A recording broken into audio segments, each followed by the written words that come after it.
Всем большой привет! Я очень рада вас приветствовать на моем канале, и у нас начинается новый влог. Сейчас мы идем с дочкой в детскую поликлинику, потому что она приболела, была на больничном. В детский сад мы не ходили. Вот, и сейчас нужно будет пойти на прием к врачу.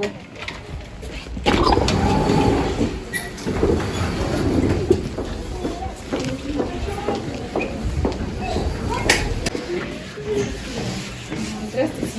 15-24 меня там выслал. Еще никто не прошел. Иди сюда. У меня 15, девушка, у меня 15-18.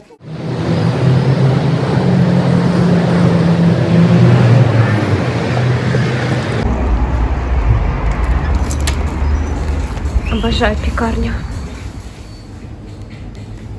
Я уже дома и хочу вам показать небольшие покупки. Первым делом хочу показать, что я заказала на ВБ. Это вот такие заколки. Обязательно ссылочку оставлю внизу под этим видео. У кого есть дочки, это просто находка. Во-первых, очень красивые цвета. Посмотрите сами. Такой шоколадный, желтенький, светло-желтый, розовый, очень приятный, пудровый, красивый такой зеленый оттенок и бежевый. Эти бантики хороши тем, что они имеют такой средний размер, они не маленькие, не большие, отлично будут смотреться на детской головке. И еще у них очень удобная вот такая заколочка. И также еще купила набор детских маек, там было две маечки, одна вот такая и вторая выглядит вот так. Майки просто безумно классного качества, за эту цену стоили они 430 рублей, две майки, а качество реально... Ну, вообще очень хороший, даже придраться не к чему, приятный материал, все так хорошо сделано, строчки, все отлично, маечки прям супер. Ссылка тоже будет, конечно же, под видео. С ВБ это все, также взяла дочке вот такое молоко, кашку иногда она пьет, эту агушу любит, а я люблю вот такое кофе, вот Нескафе. Иногда себе завариваю такое, да, конечно, это не для гурманов, но я иногда люблю. Вот, а вообще еще заходила в детский мир и купила дочке всего лишь за 399 рублей вот такие лосины.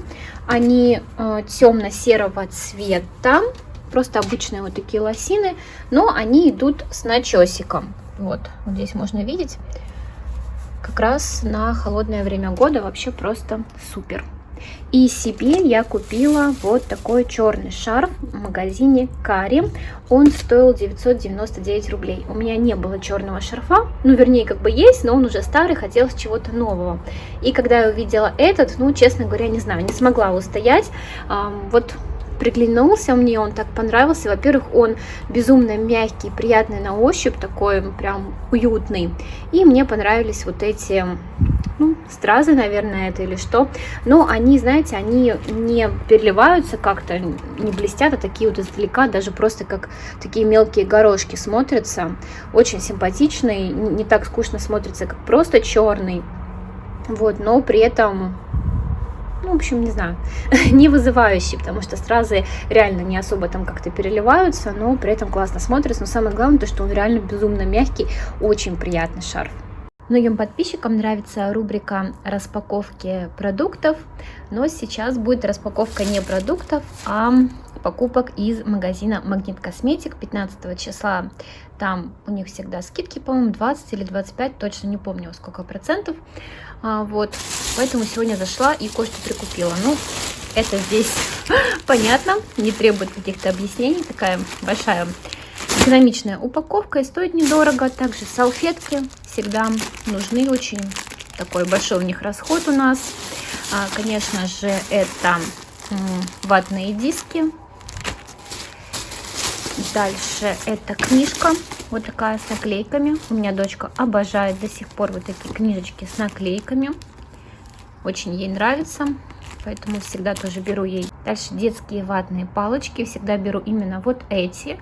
Они недорого стоят и по качеству, в принципе, неплохие. Далее это влажные салфетки. Стараюсь брать именно антибактериальные. Просто они лежат у меня на кухне. Постоянно ими пользуюсь. Например, что-то там ребенок разлил, сок или еще что-то. Быстренько протираю.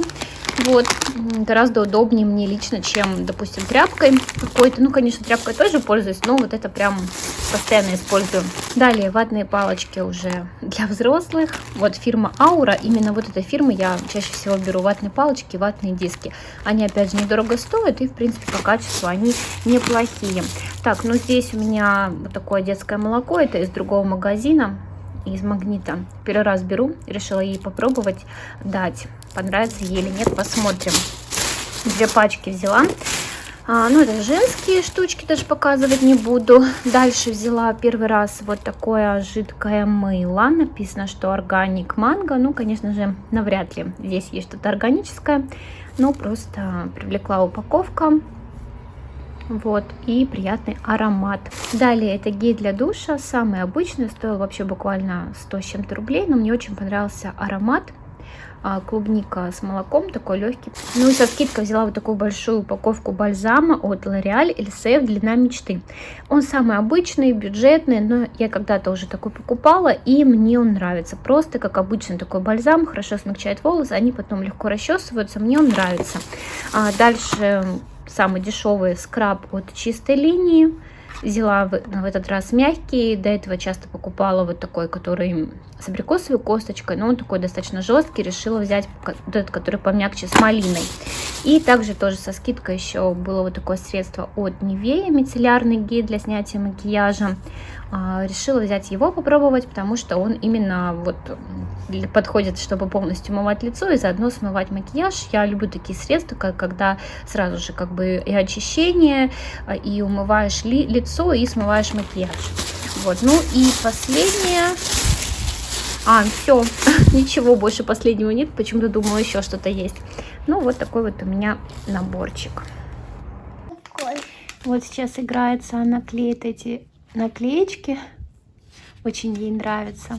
Да? Нравится? Я оторвала божью коровку. Да, голову оторвала божьей коровке. Я расстроилась. Ты расстроилась? Вот божью коровку оторвала. Не расстраивайся, ладно, малыш. Не расстраивайся, мой хороший. Муж принес вкусняшек. Там картошечка фри. И вот такая вот пицца пепперони. Вкусняшка, тепленькая еще. Я немножко приболела, у меня небольшая простуда, болит горло, поэтому, может быть, немножко будет голос сипловатый, поэтому не обращайте внимания. Сегодня, когда я листала ленту из Instagram, я поймала себя на такой мысли, о которой хочу с вами поделиться. Знаете, я живу в небольшом городе, и когда я только начинала вести свой канал и вообще свою блогерскую деятельность, очень многие люди, особенно из моего города, крутили, скажем так, пальцем у виска и говорили, что я просто какая-то дурочка, занимаюсь какой-то ерундой, зачем мне это вообще надо, себя там демонстрировать, какие-то вещи на себе показывать и так далее. И вы знаете, и сегодня эти люди, можно сказать, сами стали блогерами, снимают какие-то сторис, показывают что-то там на себе, рассказывают про какие-то вещи или еще что-то. В общем, ведут активно свои социальные странички, можно сказать, как блогеры. Кто-то из них даже вообще стал блогером и продает уже какие-то там свои курсы и так далее. Я просто к тому, что насколько все-таки меняется все со временем, и что раньше казалось какой-то ерундой, сейчас чуть ли, наверное, каждый 10-й уже сам становится блогером и ведет свои социальные сети. Я сейчас говорю именно об Инстаграм, потому что, например, даже если говорить про мой город, я, в принципе, не знаю ни одного блогера, кто бы, как я, снимал видео именно на Ютубе, но в Инстаграм уже полно блогеров и в моем городе. Кстати, моя подруга Наташа, да, раньше снимала видео на Ютубе, но сейчас она уже этим не занимается, поэтому, честно говоря, я больше никого из своего города не знаю, кто снимает именно видео на Ютуб. Может быть, кто-то и есть, но просто я про них ничего не знаю. Это мне на самом деле немножко даже забавно за этим наблюдать, потому что я-то этим уже давно занимаюсь, да, а сейчас это вот именно вошло прям в такую моду, и так забавно, да, как я уже сказала, наблюдать за этими людьми, которые раньше говорили, что это какая-то ерунда и фу-фу-фу, а теперь сами же это делают. Вот, в общем, да. Кстати, иногда получаю такие комментарии о том, что я уже давно этим занимаюсь, и, в принципе, могла бы уже достичь гораздо больших результатов за то время, потому что, в принципе, я, можно сказать, что, ну, такой достаточно мелкий блогер, несмотря на то, что я очень давно этим занимаюсь, как сама я себя называю блогер-любитель. Я скажу так, то, что да, действительно, за то время, которое я занимаюсь блогерством, блогерской деятельностью, я, конечно же, могла бы достичь гораздо больших результатов, иметь больше подписчиков, больше просмотров, если бы я, скажем так, расценивала свой блог как большинство других блогеров. Что я имею в виду? Я имею в виду это только лишь с коммерческой точки зрения. К сожалению, как бы это не было бы печально для зрителя, но это действительно так. Очень многие блогеры расценивают свой блог просто как заработок. Если бы я точно так же бы расценивала просто с коммерческой точки зрения, то я бы вела бы себя совершенно по-другому. И у меня была бы там, так скажем, другая стратегия вообще ведения своего блогерства. И, конечно же, я уверена на 100%, то, что я бы достигла гораздо больших успехов, чем я имею сейчас именно в блогерском деле. Вот, но я такая, какая я есть. Я уже 100 раз это говорила, то, что мой блог в первую очередь для меня всегда был именно хобби. И уже потом только каким-то заработком. Конечно же, я не спорю, то, что приятно от своего хобби получать и какой-то доход, но все равно для меня это всегда было именно больше как хобби, нежели заработок. Вот, именно поэтому я как-то особо никогда, знаете, не следила там за какой-то статистикой, не закупала рекламу, как это делают другие блогеры, не прям так сильно активничала, там что-то такое прям не придумывала никогда, потому что я всегда все делала просто от души, от сердца, ну вот как-то так. Возможно, да, это неправильно, конечно, в современном мире и с точки зрения именно ведения канала и заработка в том числе, но, как я и сказала, да, вот как есть, потому что действительно я просто, так скажем, блогер-любитель и действительно все делаю от души, от сердца, просто как хобби, но, конечно же, я не спорю, то, что, естественно, мне, как и любому нормальному человеку, приятно еще с этого получать и какой-то доход. И, конечно же, когда монетизацию, так скажем, ну, вернее, рекламу, да, с которой получали монетизацию в России, закрыли, конечно же, мне тоже было от этого неприятно, как и любому другому блогеру, именно поэтому я вот эту заставку сделала в начале видео и обращаюсь тоже к вам, дорогие мои зрители, кто из России. Если для вас это не сложно и вы хотите меня поддержать, то, пожалуйста, включайте VPN и смотрите через VPN мои видео. Вот, это будет просто ваша небольшая помощь для меня. Вот, если вы готовы поделиться своей помощью, то я буду вам очень признательна, так как я тоже делюсь чем-то с вами, отдаю какую-то частичку себя, вот, и хочется что-то, конечно же, получать взамен. Ну, в общем-то, да, вот такие у меня были мысли о том, что действительно сейчас эта блогерская тема настолько популярна, и очень-очень много блогеров, и часто мне задают вопрос, как вот раскрутить свой блог и так далее. Я не могу вам ответить на этот вопрос, потому что в то время, когда я начинала, было совсем по-другому. Все, что я имею, то количество подписчиков, что здесь на YouTube, что в Instagram, это не накрученные подписчики, то есть это все зрители, которые пришли ко мне просто сами. Я ни разу в жизни не покупала, не закупала рекламу. Я думаю, что сейчас без этого просто невозможно, чтобы раскрутить свой канал. Действительно нужно, во-первых, иметь алгоритм. То есть, допустим, постоянно выкладывать там видео в какое-то определенное время, закупать рекламу и так далее. Вот, кстати, еще об этом тоже хотела сказать, то что я вообще никогда не следила за статистикой, знаете, никогда не выкладывала там, как некоторые блогеры, точно нужно выложить неделю, обязательно 3 видео. Нет, у меня такого никогда не было, потому что все делаю от сердца, от души, по своему желанию, и могу вообще неделями ничего не снимать, не выкладывать, а могу снимать достаточно часто. Конечно же, с точки зрения продвижения, если вы хотите именно зарабатывать на этом, это абсолютно неправильно, потому что нужно иметь четкие, так скажем, алгоритмы действия, чуть ли не бизнес-план. Вот сейчас, к сожалению, да, это так, если вы хотите именно зарабатывать с блога. Если вы хотите просто для себя, для хобби, да, там, ну, как бы для вас заработок не первостепенно важен, так скажем, то просто начинайте, как бы, и все, а там уже как получится. А если, конечно, для вас это именно заработок, то здесь уже нужно и рекламу закупать, и, ну, в общем, все, что я говорила до этого. Вот такие у меня были мысли. Просто хотела с вами поделиться немножко. Сегодня мне пришла еще одна посылочка. Хочу ее вместе с вами открыть и рассказать вам, что там такое. Пока я ее не открыла, как вы думаете? Что же там такое лежит? Ни за что не догадаетесь.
Ну, думаю, вы уже догадались, что это.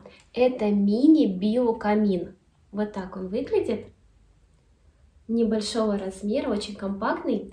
Вы можете видеть сзади на фоне его старшего брата. Это биокамин большего размера, но он имеет средний размер, есть еще чуть побольше. И вот я заказала вот такой вот мини-формат, тоже белого цвета, очень красивый и миниатюрный. Его можно использовать абсолютно где угодно. Он отлично подойдет для рабочего стола или же туалетного столика. Можно на тумбочке в спальне около кровати поставить. Отлично подойдет для офиса, например, для комода, в общем, где угодно. Если, например, у вас нет места, куда поставить вот такой камин побольше, хотя он тоже достаточно компактный, влезет абсолютно в любую квартиру, ну или вы, может быть, не хотите большой камин, но как бы хочется, да, приобрести себе камин, то вот этот мини-формат — это просто идеальный вариант. Ссылка будет на него внизу под этим видео обязательно. Но хочу отметить то, что биотопливо нужно заказывать отдельно, на ВБ они тоже есть, я оставлю также ссылку. Я с наступлением холодов достаточно часто пользуюсь камином, это очень уютно, плюс 100 сразу же к интерьеру. У меня он пока стоит здесь, в этой квартире я нашла ему это место.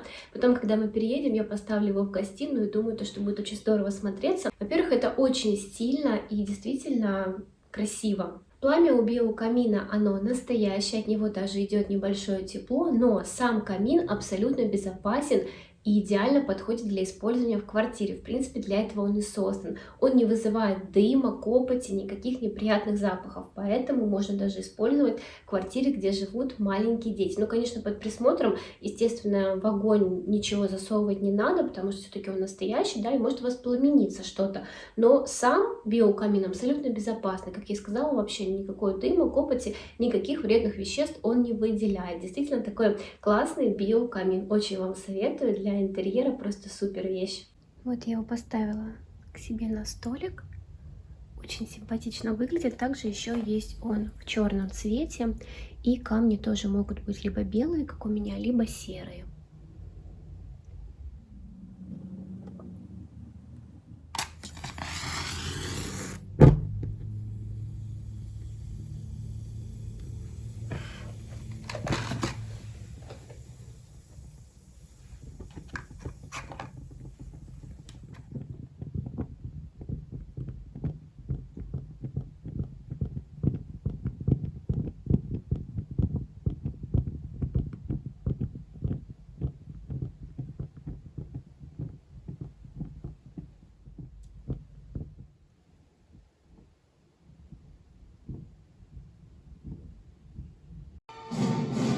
Сейчас буду смотреть один из своих самых любимых фильмов. Я просто обожаю этот фильм «Крутая Джорджия». Я могу его пересматривать много-много раз, и мне всегда он нравится и абсолютно не надоедает. Я не знаю почему, но мне реально нравится этот фильм. Это и комедия, и также здесь есть драматическая линия, очень такая интересная.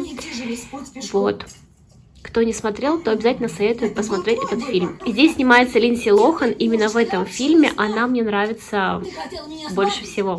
Вот я смотрю и понимаю, что просто я знаю практически каждую фразу, которая произносится здесь в этом фильме, потому что смотрела его много раз. Но реально есть такие фильмы, которые можно пересматривать. Я выставила ноги, задрала юбку, а ты не взглянул. Одно твое фото только видела. Со мной и этой игрушкой.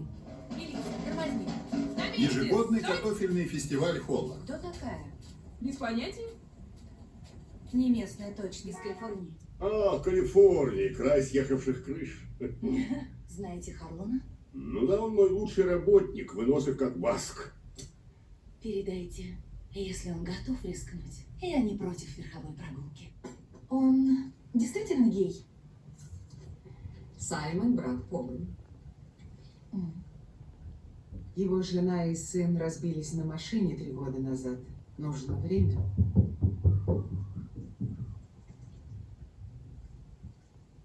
Для умницы ты редкая дура. Я думала, какие же мы счастливые. У меня никак не вяжется то, что он сделал, с его образом. Тебе нужна помощь. Затем и пришла. Ты соображаешь, что едва не разрушила жизнь матери. Я оплачу терапию. Поздно. Милая Рэйчел, мама всегда говорила мне, самое трудное в жизни – доверять, сохранять веру и прощать. Знай, мой голос тверд, когда я говорю «я прощаю тебя». Простить – значит двигаться дальше. Закон Джорджии. С любовью, мама.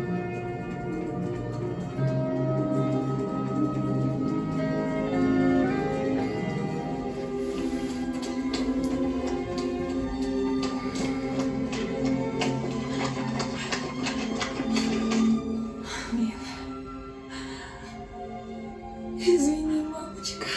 И ты прости. О, мой зайчик. Я люблю тебя. Я так виновата. В последнее время я стала достаточно активно заниматься, скажем так, самопознанием. Читаю достаточно много книг по психологии. Может быть, когда-нибудь в каких-то следующих видео, влогах я расскажу, какие именно я книги читаю, свои впечатления от них и так далее. Вот, но пока не об этом. Также еще я в последнее время начала интересоваться нумерологией, астрологией, магией цифр и так далее. Я, в принципе, всегда этим в той или иной степени интересовалась. Я всегда думала, что в этом что-то есть, и в астрологию, в принципе, я тоже всегда верила. Конечно, не вот эти, вы знаете, там гороскоп на день, а именно в индивидуальную астрологию, где учитывается не просто, да, там, когда человек родился, то есть его дата рождения, но и в какой именно день он родился, там, день недели, в каком часу, в каком именно месте он родился и так далее. То есть такую астрологию я всегда верила, всегда ей интересовалась, и нумерологией тоже. И даже, мне кажется, то, что моя дочка родилась именно 29 января, то есть несколько раньше, чем дата предполагаемых родов, то есть дата ПДР. Я об этом рассказывала в своем инстаграм. У меня даже есть такая своя определенная теория, почему так произошло. На мой взгляд, здесь работала такая вот как раз-таки именно магия цифр. Может быть, вы замечали, что иногда в одной семье бывает, что, например, рождаются в один и тот же день, просто в разные года, допустим. Это тоже очень все интересно. И в последнее время я в это так немножко углубилась. Сама, конечно же, я не особо сильно разбираюсь в астрологии. Максимум, что я могу, это прочитать какие-то астрологические книги, да, или там в интернете что-то посмотреть. Вот, поэтому я решила обратиться к профессиональному астрологу, потому что я уже достаточно давно хотела сделать себе, знаете, такой персональный какой-то разбор моей личности и так далее, где будут затронуты разные сферы и финансы, и какие-то семейные отношения и так далее. И поэтому я обратилась к астрологу Алине. Я оставлю ссылку на ее социальные сети внизу под этим видео. Может быть, кому-то из вас это тоже пригодится. И хочу рассказать о ней пару слов. То, что она мне сделала просто огромный разбор. Вот он у меня здесь. Тут просто множество листов А4. Я специально себе их распечатала, чтобы продолжать изучать. Конечно же, я уже все это прочитала, изучила, и действительно я могу сказать то, что весь разбор, который она сделала, то есть очень многое мне в нем откликнулось, были затронуты абсолютно разные сферы, и финансовые, и какая я личность, и что таит моя душа и внутренний мир, что вот действительно меня наполняет, какие хобби мне подходят, какая работа мне подходит, как я отношусь к браку, к деньгам и так далее.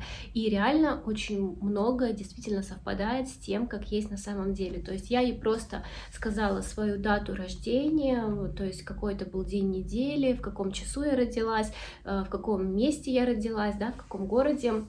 Ну или кто-то может в каком-то населенном пункте и так далее. И она уже сделала вот такой персональный разбор для меня. Называется «Разбор личности по натальной карте». То есть она мне даже сделала мою полностью вот натальную карту. Это очень интересно, безумно увлекательно. Я вот до сих пор прям каждый день подхожу и что-то здесь вычитываю, открываю что-то новое для себя. Поэтому очень советую вам Алину. И еще хочу сказать то, что здесь не просто, знаете, какие-то термины, которые вы можете сами прочитать в интернете, интернете, а здесь реально именно индивидуальный ваш гороскоп, то есть это не просто, да, там информация из интернета, то есть это информация действительно основанная на знаниях, полученных Алиной, на тех курсах, которые она проходила, она постоянно, скажем так, совершенствует свои знания, проходит еще дополнительно. Поэтому, кому эта тема интересна, очень вам советую к ней обратиться. Можно сделать разбор по любой теме, которая вас интересует. И хочу сразу сказать то, что это не гадание, то есть это не то, что там вас ждет в будущем и так далее. Знаете, как раньше, кто со мной давно, наверное, вы помните, как часто мы с Наташей, ну, вернее, я ходила, а Наташа просто со мной была за компанию, потому что мне, конечно же, было всегда стрёмно ходить туда одной. Помните, как часто я раньше ходила к гадалкам? Это просто прям фишка моя была. Хочу сказать то, что ни одно из тех гаданий, которые они мне предсказывали, ничего абсолютно не сбылось, поэтому это полная лажа и туфта. Но вот это, то есть астрология, это совсем другое. То есть там не будет, да, там какого-то гадания, что вас ждет впереди и так далее. Там будет действительно разбор вашей личности. То есть и вы сами поймете, реально совпадает это или нет. То есть я могу точно сказать, то, что да, это совпадает. Я с ней не знакома, она не знает обо мне каких-то моих там черт потаенных, которые здесь были в этом разборе раскрыты. То есть это не просто, да, там гадание на будущее, а это просто разбор личности. Для чего это надо? Это, во-первых, интересно и нужно тем людям, которые действительно хотят разобраться в себе, у которых, ну, не то чтобы какие-то проблемы психологические, но просто хочется разобраться в себе, хочется получше себя понять, понять, куда двигаться дальше, там, допустим, как лучше относиться к деньгам, к финансам, то есть откуда вам больше идет, например, прибыль, или там, как правильно распоряжаться в вашем случае деньгами, допустим, или узнать, какая профессия вам бы лучше подошла. То есть это все можно сделать с помощью вот такого астрологического разбора. Это не гадание, это просто разбор вашей личности. Вечером с мужем решили себе устроить отдых. Хотим попить немножко вина. Люблю розовое вино именно иногда. Вот. И заказали пиццу. Ой, какая красивая, ароматная.